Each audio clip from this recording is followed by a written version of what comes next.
hello hello कना कना लेबनो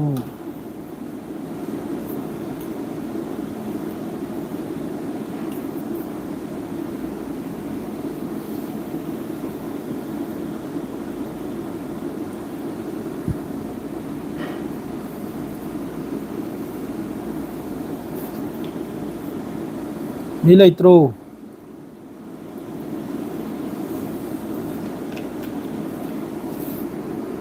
सईद खान चक चारबो चक चाद्री गजागी पाव हाइबुबु सिसफायर ओइबि याय गजा रोमदे त लेखरा नखोय मखै इंडिया द तौदरे सिरि नखोय उद्रे गजा हाइगी कनाना ngangiनो गजा मरंदा कनामतसु nganगद्रे अरब कंट्री मखै वा nganगदे खोयना हाइदे कैनो nganगदे असिगी मरमदे कसु ngangingai लेते सेंना हाइबदा गजा द सिसफायर ओइबि चांस लै आईडीएफ की लानमी यामने साथीने सीखरा यमन की तरफ तगी तेल अविवता हाइपरसोनिक मिसाइल अटैक तौखरे असि मखोयगी थार वालेकुम अस्सलाम थार डिफेंस सिस्टम दुना कसु तौबा ngamhौद्रे यमन सु अमेरिका के सिसफायर तौखरे अदुमकु इजराइल गदि तौदे मयाम आईगी वीडियो से सऊदी अरब ते एंबीबी यावरगदि अखोयगी मणिपुर की मियोय अमा दमा माइदा फासीदन लैरे महाकसे थबुक थीरिमि अदु यारांग दु वीडियो सेमगाइन तौई दु सेम ngamhौद्रे अदु कनागुम्बा थबुक थरा वयं चाब लैरदि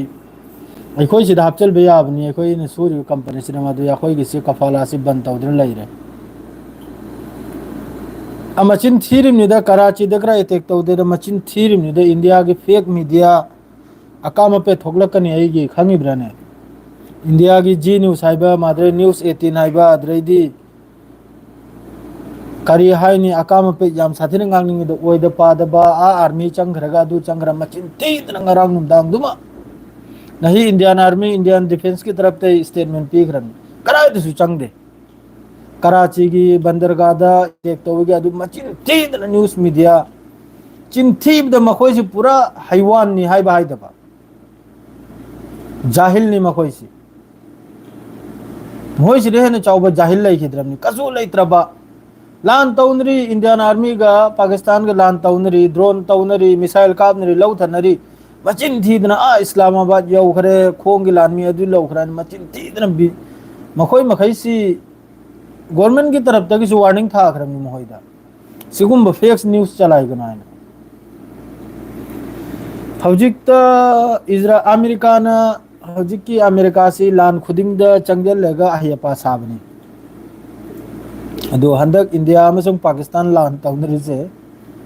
अमेरिका की मोहगी फॉरेन मिनिस्टर मोहगी कैबिनेट ते यावबो मियम खकना स्टेटमेंट चावबम पिरम यदनबु करिनो हाइबदा इंडिया अमसुंग पाकिस्तान हौजिक लान तौनरिसी मखोय मसेन इस्लामाबाद का अद्रैदी दिल्ली का फम्मेगा वासी लोइने निमनाने करिगिनो माना अदुगी मैदुम सुजलमिदो हाइबदा माइदि खुजु खुला योंदौरिमनिदो नाकलिरोय मक्तसु माइदि बिजनेस निदो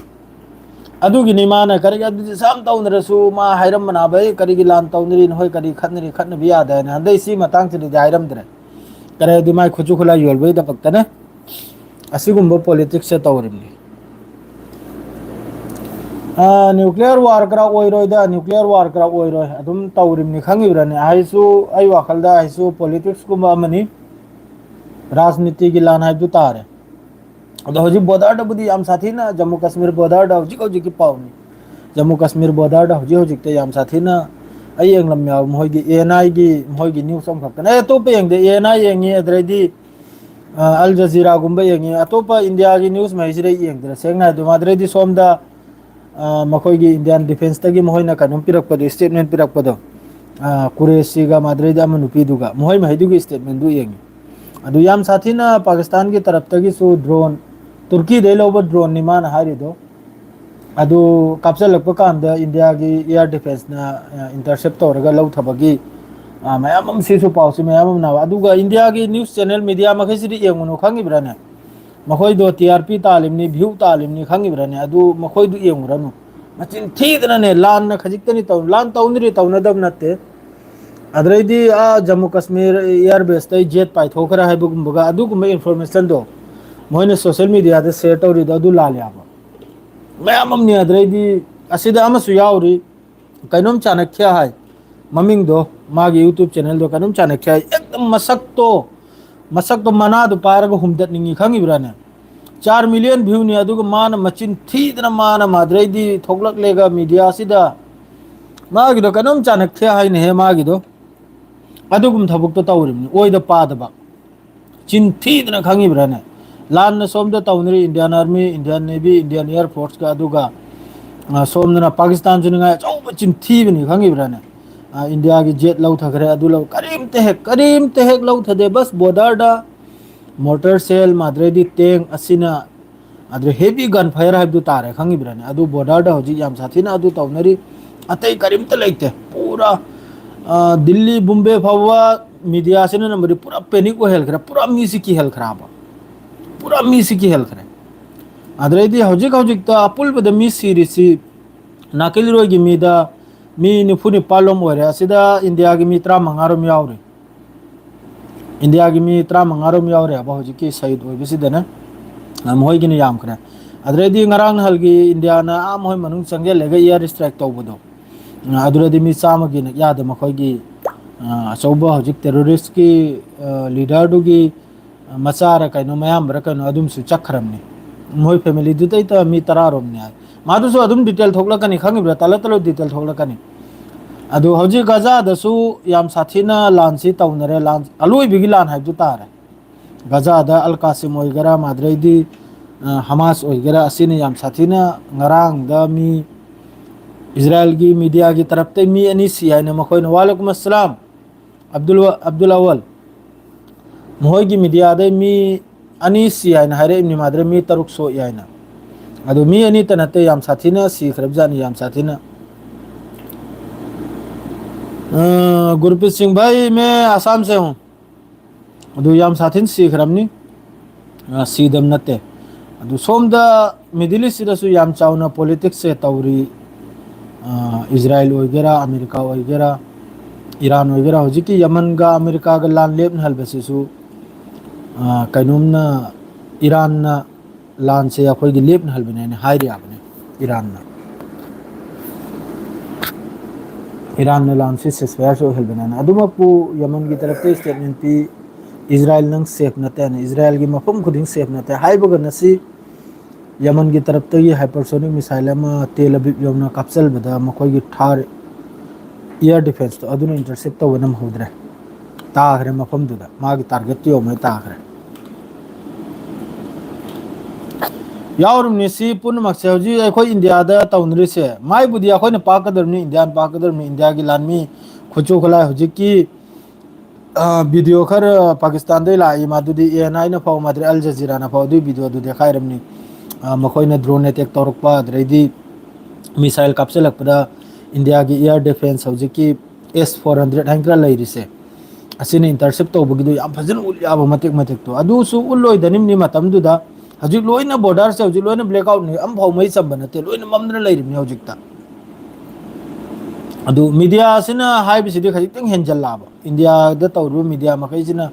तौरुसे याम साथिने हेंजल्ले मोहोइगिद्रि अरांग कराची इस्लामाबाद अद्रैदी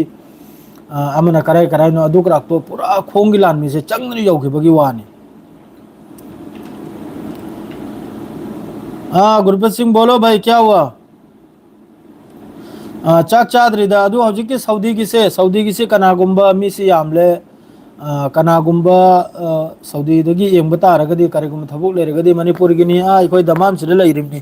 अदु अखोई कंपनी सिदा इना डिपार्टमेंट अहुम मरी नाबे अखोई सिदा असले इन हंग कांदा अखोई कफाला से हजि बंद तौदना लयाबा करेदि मी लौबगी कदम से सिस्टम से करिगी बंद तौरिम नाबदा याखोई सिदा मखोई की मी मसिंग से खजितंग वातपा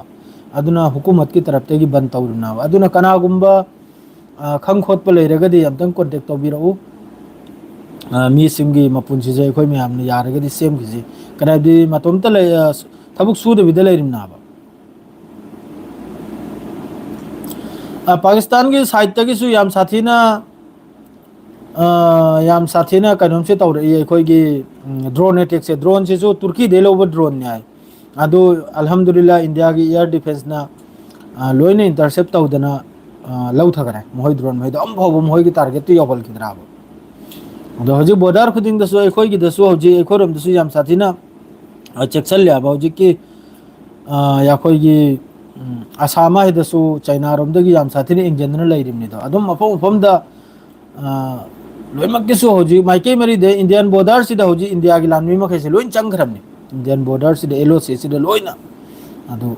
हजिकसु इंडिया की स्टेटमेंट दा इंडिया की गवर्नमेंट की तरफ ते डिफेंस की तरफ ते स्टेटमेंट दा हाइरियाब इंडिया वार पाम दाइना इंडिया से लान तौनिंग दाइना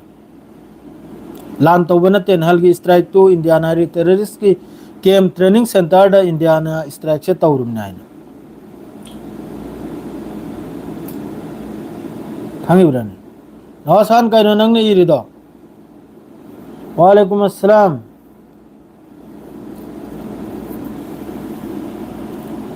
नवासान कइ दौरा रो कमेंट दो लांगफांग तौगनु दो ना एन के याम खंबाइबु नहोइगिदी कइनो अखोइगी मीडिया मैंने चोंगिदो अदुम येंगना लयु मचिन थीब पावदो अदुम तादना लयु तौनरिमना सोमदना करमदना अदुगा नहोइना मचिन थीबा इमा इंडिया की लानमी गिरा चंगखराइना नखोइना मीडिया मैसिना लानसे तौहनना लोइखरेने सोशल मीडिया सिदा वर्ल्ड वार 3 ग्रा ओहेलखरे इंडिया मीडिया मखैसिना इंडिया तनते पाकिस्तानी मीडिया सुनी एकदम फालतू है दु मोइदेन जाओ फालतू लैत्रम वालेकुम अस्सलाम village boy Sadiq my channel हम ले आए वालेकुम अस्सलाम मयाम तंग एंजल भी माई चैनल दुसु इगुम नते दा याखोय हम तसु चिन थीदना याखोय यूट्यूब चैनल एंगेगा याखोय मिंगोन दा खंगन दे दा यूट्यूब चैनल एंगेगो दिनान आई फॉलोअर लिसिंग निफु यांखै यौखरानी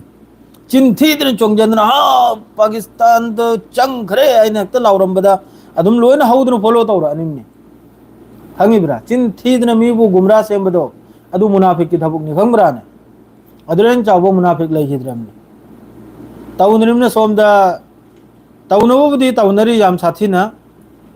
अदु यामना मीडिया ना हारिदो अदु मचिन थीरिमना सोमदा माद्रे पायलट अमा F-16 लौ थबगी पायलट अम फाखराइना अदु करा करिमता हौजिकी डिफेंस की तरफ ते स्टेटमेंट दुरा अदु करा करिमता हाइदे नखोय खरननि अदुम लावरिदो अदु गुम मीडिया दो फॉलो तौरगा ओइदा पादबा करा दे तौदे द मखोय कीरिमनि ने इंडिया का पाकिस्तान का अमक्का नखोइना ने इंडिया का पाकिस्तान का मानवी आभंदिन इंडिया की लानमी नंग कयानो खंब्रो याम साथिन लेखरमनि अदुइ मते एयर डिफेंस अदुइ पई खरमनि ने चाही क्या सुरे इंडिया ने लान तौद्रिसे अदुगी पैजनना थंबको जुगुलाइदो अदुनि लौथो जी थोमनिरिबा है बोदाराइदा अदु नुंगाइ तबाय बुबु नहल मखोइना मी कुल तरुक कसु लेखिद्र मराल लेखिद्रबा अदु धर्म करा हंगलेगा मोइन तौरमिदो अदु याखो इस्लाम दे याब्राबा अदुगुम थौदोक तो याब्रो अदुगुम थौदोक तो तौबनब्रो अदु हौजिक पीओके माद्रेदी जम्मू कश्मीर बॉर्डर हौजिक एलओसी दा हौजिक तौरिबा है आयदा काप्सल लैबा है आयदा काप्सल लगतना मोटर सेल वगैरह माद्रे तेंग वगैरह हेवी गन मोंग की खुजु खुलाइना काप्सल लगतना हौजिक मिचम सिरिबा है मिचम 35 सिबदो अदरसु याखोय मुस्लिम मसा यावखरमनि मरी मंगा यावरिमनि दो मखोय से करिमता धर्म लैबना ताबा सेंग नायदा मखोय से हौजिक दा धर्म लैबना ताबा अदुनी कनानो विलेज बॉय शादी कान करा तौरमले हमका विलेज बॉय शादी यारो नंगने इरेबे मैसेज मा खैदो लोइना तत्न चतौरिमनि करेदि तत्पगी थबुक तौदुन लयाबा माद्रेदी इजराइल दसु इलेक्शन से तौहलगदौरी डोनाल्ड ट्रम्प ना करेगैबदी नेतन्याहू गसु खजिक्तंग मनुंग सिदा इंखिनबो मखोय से लैरे अदुना इलेक्शन से ओहलगदौरी अद्रेदी नहीं है यंगसिदा सोइदमकी गाजा मनुंग सिसफायर ओइबगी चांस हम लै खंगिब्राने अल्लाह नो हेलबसु होइसनु सोइदमकी सिसफायर ओइबगी चांस हम होय वारी सिना हारिमनि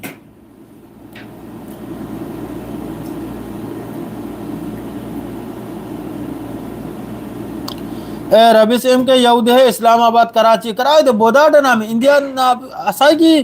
कुरेसी कोलोनेल कुरेशी अदुगा माद्रेदी अमदुगा असाई स्टेटमेंट पिरामिड नोय येंगदरो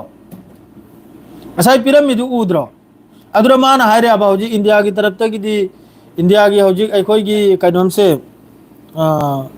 फ्लाइट लांग से लोने कैंसिल होरमना अदुम को पाकिस्तान ने क्या ओक्ता है दमाम दगी लाहौर ओबो फ्लाइट ने अदुगी वीडियो सुमा साई फोटो सुमा उहलंबनी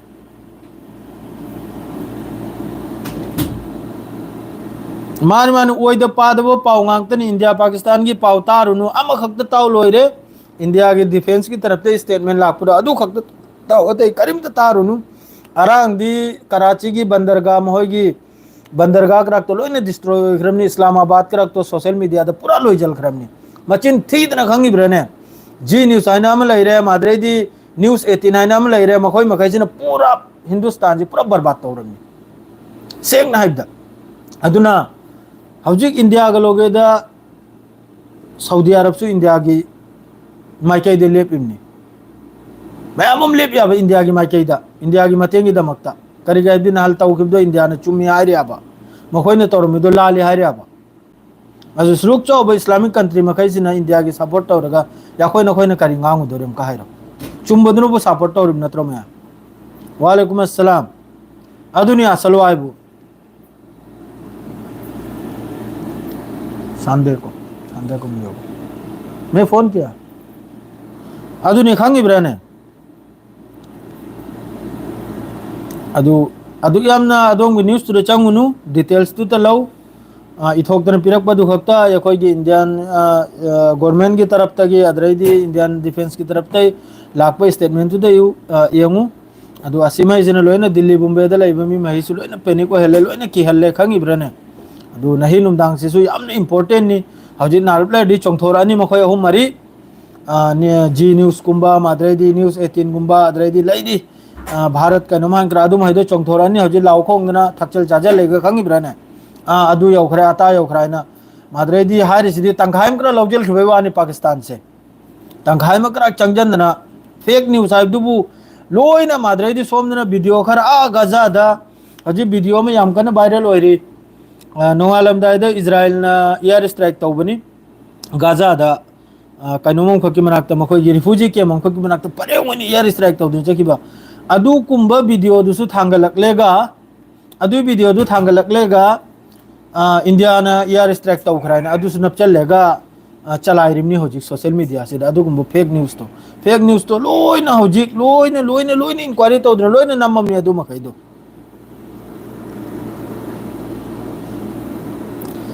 एंगु बोदारदा इंडियन आर्मी सु सिरिमनी मखोय मिसु सिरिमनी शहीद ओइरिमनी अखोय मिसु शहीद ओइरिमनी मोय मिसु सिरिमनी बोदार से हौजी याम कन्ना नहीं नुमदांग से यामने इंपोर्टेंट नि बोदार से हजु फावदा लेपगी वासी करिमता लैत्री माइकई मरी दगी